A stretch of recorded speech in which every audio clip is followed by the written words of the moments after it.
Ikruok pod dhi nyime e skunde ma primar ma pachoka ne penj ma KEPSEA kod KJSEA magin mago mag grade 6 kod 9 mabiro chakore ayanga wuok tich juma manyien. Moko kuom skunde e kaunti ma Garissa bende ok odong' chien ka jochung' ne penj go eko e kaunti go owacho ni gik moko duto ni kare kaluwore kod chike mag migawo mar somo. Japuonj maduong' e skund primar ma SEK e boma ma Garissa Esther Wafula owacho ni gin kod geno e timo maber e penyno nimar osetimo ikruok makare ne jopuonjre.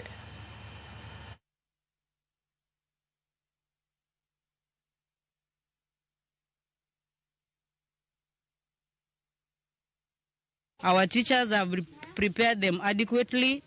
They have done a lot of revision. The syllabus was completed way back in term 2, and therefore we have we trust in these learners that they are going to emerge the best come when the results will be released.